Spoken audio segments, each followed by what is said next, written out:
Hello and welcome to another episode of the E-commerce Coffee Break podcast. Today we want to dive deep into the financial side of running an e-commerce business. So there's a lot of different topics that we want to touch on. We want to talk about cash flow, funding, financing, banking, forecasting, everything that a merchant has to deal with when it comes to the finances of a business.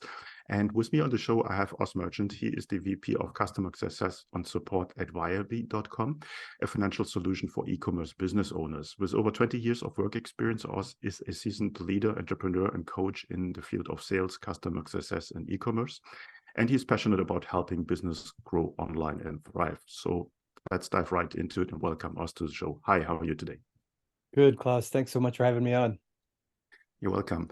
Os, businesses and finances are always not the easiest topic, specifically if you're in e-commerce and you're talking to your normal bank around the corner. They probably will not understand what you do as a business.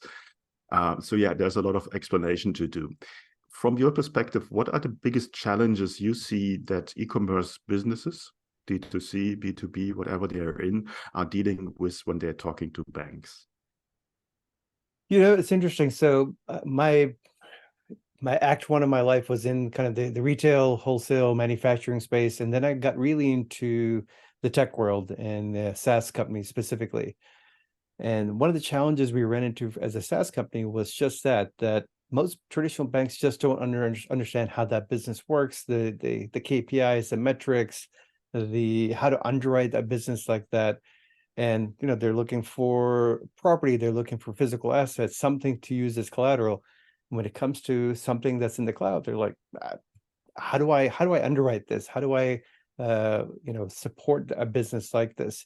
So we ran into those challenges in the early days of SaaS, and when we were launching Viably, we started focusing on a small business, but then quickly realized the bigger need is around e-commerce, because they face the same challenges we did around, going to a bank and they're saying, well, you've got inventory, but that's it. You don't really have any other infrastructure that we can use as collateral to underwrite the business. So understanding kind of those pain points that anybody that's dealing with the cloud has to deal with, we said, okay, this makes a lot of sense. We understand that business. We know how to go underwrite a business like that. And we know how to service a kind of a internet-based business, e-commerce business. We kind of get that model. We've been in those shoes before. So there was just a lot of affinity and alignment with supporting that type of business model. So when we started talking to sellers, we understand, the how they do, they're buying one point in time, they're going to be selling in the future. They need funding right now. So it's just like a SaaS business, you need money right now so that you can keep scaling, hitting the next milestone, And the same thing with e-commerce. It's like you're wanting to keep growing the business so that you could hit the next threshold, buy more inventory, improve your buying power with your suppliers. So that model just made sense to us to kind of partner and align with the e-commerce space. Mm-hmm. You were touching on probably one of the most important KPIs for most businesses, cash flow. Can you dive a little bit deeper into what actually cash flow means and how this number relates to, for instance, talking to banks? Yeah, when cash is the lifeblood of any business, and when it comes to something as capital intensive as e-commerce, where you're really having to outlay a lot of capital, and you're not going to see kind of the fruits of that labor until 30, 60, 90 days out. It's all about doing the math, figuring out, okay, do I have enough capital to go buy the inventory they want to go buy? Do I have enough capital to pay the VAs, the payroll, anybody that's kind of working in the warehouse for me, the marketing teams, the agencies, the consultants, everybody that's kind of helping support that business? Do I have enough cash to cover all of that, as well as all the ad dollars, to make sure that the business is viable, the product is profitable, and making sure that the whole machine can keep running and growing in the right direction. So, when we're looking at it, because our platform is a technology platform, we're bringing all that data in. We're looking at that from an underwriting standpoint, but we're actually sharing that back with customers. We actually built out the platform so that you can actually see your own cash flow, all the money flowing into the account, whether it's from checking accounts, whether it's from your credit cards, so you can see a full visibility of all money going in and all money going out. So you have a better sense of, what is possible. If I were to go launch a new product, what's the impact to my cash flow? Can I actually go do it? You can actually go build that kind of a simulation, say, okay, if I were to go do this next product in the next 2 months, based on how much it's going to cost me, how much marketing I'm going to put to make that successful, and how many sales that I'm going to project, is it feasible for me to do that? And if so, great, maybe that strategy works. Or maybe it's okay, that means that I can go execute it. It's still a sound strategy. I just need additional capital to kind of realize how to make that happen. So you'll have the data to make those type of decisions rather than kind of guessing at it. So that's where cash flow becomes really critical. It's just kind of forecasting and planning ahead so that you can see the business, months down the road rather than just today. Mm-hmm.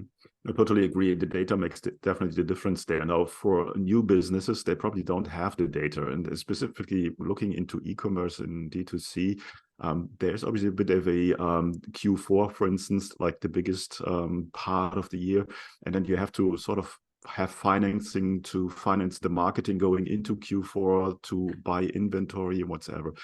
How do you help the merchants with the data to understand or to read out what they actually need in regards to cash flow or financing or funding? Yeah, so if they're looking at, okay, and which is, quite common, I'm going into Q4, I need to basically buy a lot of inventory, but that's just not it. I need to do enough advertising so that I've, unless you've got products that you can spill over into January and it won't make a difference, meaning that it's not so seasonal, you can still get those sales, then you can potentially even overbuy and still be okay. Because one of the other problems a lot of people run into is like, okay, I have a great season, but I underbought. Meaning I could have potentially sold a lot more if I just had the inventory there. And especially if you've put in all the marketing dollars and stuff behind it. So it's finding that fine balance of, okay, can I actually get all the inventory I want? Can I, do the ad spend to make sure that I can generate the sales I'm projecting? So having, once again, the data to say, okay, this is what I'm planning out, and then looking at it to say, okay, does the math make sense? Once you have that kind of visibly well in front of you, to kind of run it as a simulation to say, okay, if I were to do this, if the sales happen here as I predict to happen, then it makes sense to kind of go forward with that purchase. Or maybe it makes sense to go forward with this aggressive of an ad spend, because I can move that inventory much faster. And I'd rather do that rather than having it sitting in a warehouse, or if it is seasonal items, then I don't want it to spill over into Q1. So Viably obviously is an all-in-one financial management tool to help with that. So you're pulling data from different sources. From which sources do you pull data together? And what's the best way to, or how often as a merchant, should I look into it and read out the results? So you can pull in data from your Amazon, your Shopify, eBay, Walmart, your bank accounts, your credit cards, pull in all that data, and it's real time. So it's all API connection. So it's happening every day. You can kind of switch between, a weekly view, a monthly view, a quarterly view, kind of however you want to slice the data and kind of analyze what's happening inside the business, what's flowing in, what's flowing out. And from there, the whole idea is we wanted to build something that's more holistic. So, people will, if they're on Shopify, they're looking at Shopify reports. If they're selling on Amazon as well, they're looking at those Amazon reports. But none of the, all the different channels gives you kind of siloed information. The whole idea here was like, okay, let's look at something more holistic of the whole business without having to go into the fine details of something that QuickBooks or Xero may offer. So as we're looking at the data ourselves, we just want to share that back to say, okay, this is kind of what we're seeing as the health of the business, what's happening based on what we're seeing. Is it aligned with what you're thinking? And then let you kind of manipulate some of that data. Mm-hmm. Now, you're not only providing a tool, a platform to read out the data, but you also go a step further and you help with funding and banking. Tell me a little bit more about that. Yeah, I mean, the whole idea is that, once we have the data, if you can say, because the whole platform is free and the banking is free, so zero fee banking, the cash flow management and kind of looking at the growth stuff, all that's free. Funding is really where we see if you're providing enough value, you're seeing kind of how to kind of scale up your business, then most times you're going to be like, okay, well, for me to go execute on a strategy, I need some funding. So if you take funding from Viably, it's basically done very similarly how a lot of kind of these type of businesses are done, where unlike a traditional bank, we're not doing personal guarantees, we're not using anything for collateral. We're just basically buying essentially your future receivable. So we're looking at kind of the health of the business and the growth of it. So long as you've been in business for 6 months and do at least about 10,000 or more on average per month, then you have an opportunity to basically take funding, and you want to take it at the right time. It's capital is one of those things. I would say money amplifies whatever is going on. So if you're not doing the right types of things, all it's going to do is just over time just expose that further. If you are doing the right kind of behaviors, it's going to help you kind of amplify. Okay, yeah, you're doing the right kind of metrics. It's the right time to use capital. Too early is probably not a good thing, meaning the machine's not working quite right yet.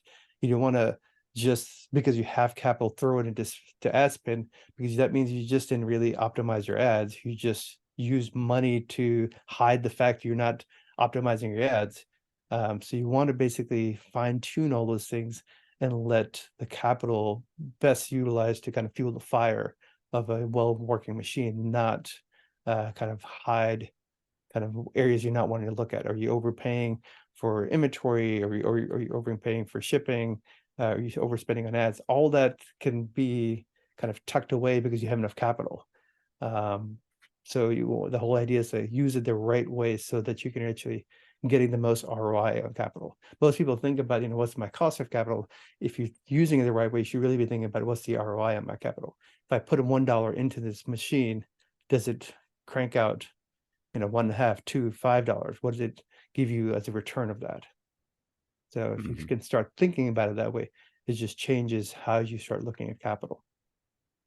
I think that's very valuable advice, and the listeners should listen twice to this, because just getting money and pumping into a business that is not optimized to the maximum is really wasting money and not a good business decision to get there.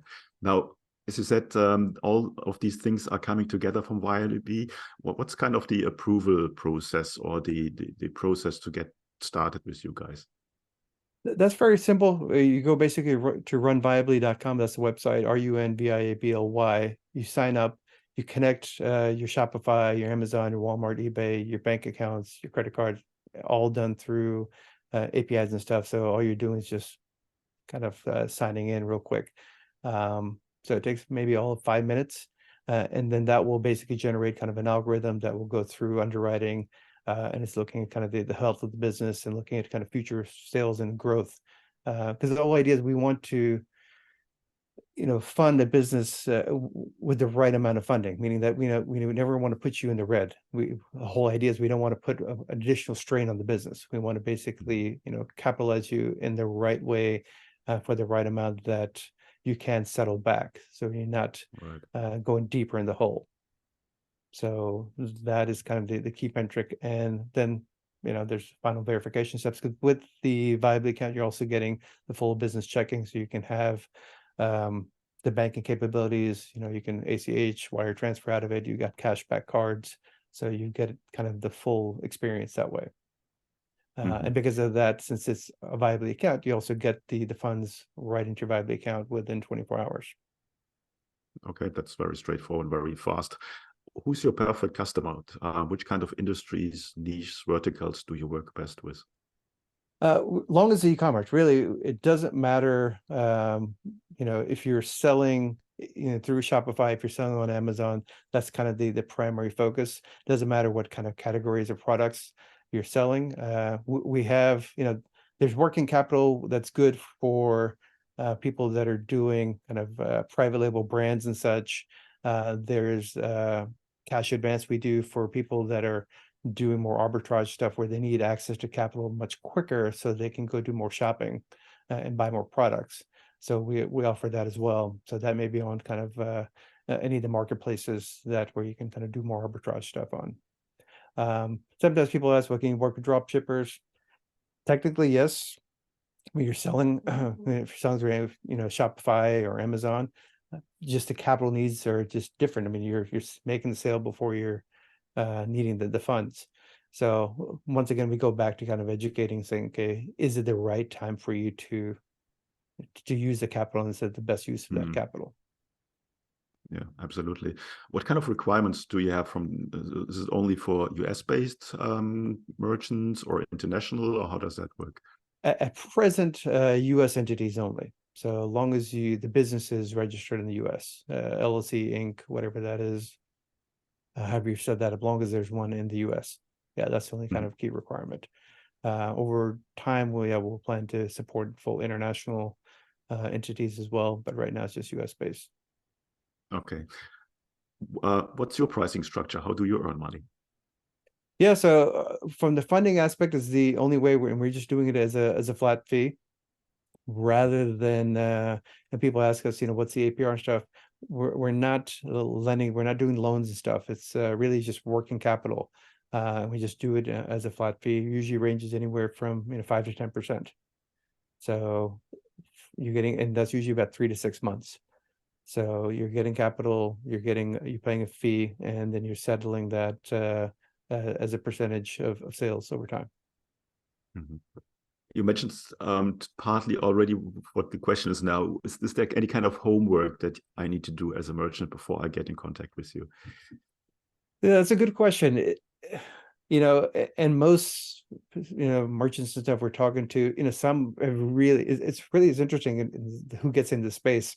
We've seen some people that are very organized. They were managing books in their previous business, corporate careers and such, and they bring that same discipline in. And there's other we've seen that kind of started the side hustle, and and they tell me, it's like, yeah, every time I hear a new business term, I Google it, because this is not my background. It's like, I'm a scientist, or I'm this or that, and it's just like business is all new. But they have got this idea, they're solving a particular problem, they've created this product to serve a need, but the business aspects are all new to them. So you know the from the aspect of the app, you're just connecting the data. If the better you can have your kind of business sound, where how healthy it is, you haven't taken on like tons of other funding, so you're not basically overextended. That's one of the challenges. Okay, I've taken so much funding that I'm just trying to get myself out of the hole. That's probably, more capital is not always the way to get that. I mean, some business can pull it off if the product is just right, the time of the year is just right, that you can have the sales velocity to get you out of that. Otherwise, you're just digging yourself deeper. So No. just a good sense of the business to say, okay, this is where I'm at. This is kind of what my sales velocity is. This is how much I'm looking for capital wise, because I can basically take this and I can buy this much inventory, and I know I can sell it over this period of time. All of that helps, because we're talking to almost every person, every merchant that's kind of coming on the platform. The data as it's being consumed by the different the platform is one side of the story. As we learn about what the aspirations are, because we're really looking at it as a private banking experience. We want to partner with the merchants all the way till exit. So we will start with them very early on and take them all the way till they're ready to sell the business, and we'll even help them make introductions to M&A and folks that can help them get do the proper exit planning all the way till an exit. So Mhm. we want to be part of that journey, because we know that if they're scaling well, they're going to need additional funding rounds through that journey. And the better we can help understand that business, and the more we can kind of connect them with everybody kind of in our network, their success is our success. So there's very much an alignment in helping them achieve that. I think it's a very important point that you mentioned there is having the data, having a platform where all the data comes together is one point, but understanding the data and probably having someone telling you the results or the outcome or the decision-making process with that data is even more important than just having the data. Before we come to the end of the coffee break today, is there one final thought that you want to leave our listeners with?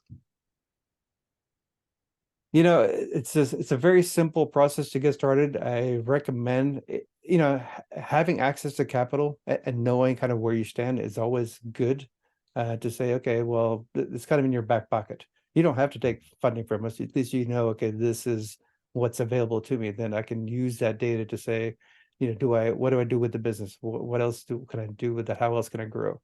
Especially as you go into kind of Q4, it's like, okay, if I have this much more capital available to me, can I actually go get aggressive on this ad spend? So just having that information lets you make better business decisions. So I always recommend people say, just go get the information, go get connected, see at least you get an offer. Even if you're not using the offer, you still got the cash flow management tool, and you'll get informationally richer by having all that information at your fingertips. Yeah, good advice there. Also, where can people find out more about you guys? Yeah, if you go to the website, it's like I said, runviably.com, runviably.com, and you can find us on all pretty much the social channels. Everything's, I think, at Run Viably, whether it's LinkedIn, Instagram, Twitter, TikTok, I think we're on everything now. Cool. I will put the links in the show notes as always, and you're just one click away. Thanks so much for giving us an overview. I think there's a ton of golden nuggets in there when it comes to what do you need to look at when it comes to funding and financing a business. And I hope a lot of people will check your website out. Thanks so much for your time today. Great. Thank you, Klaus.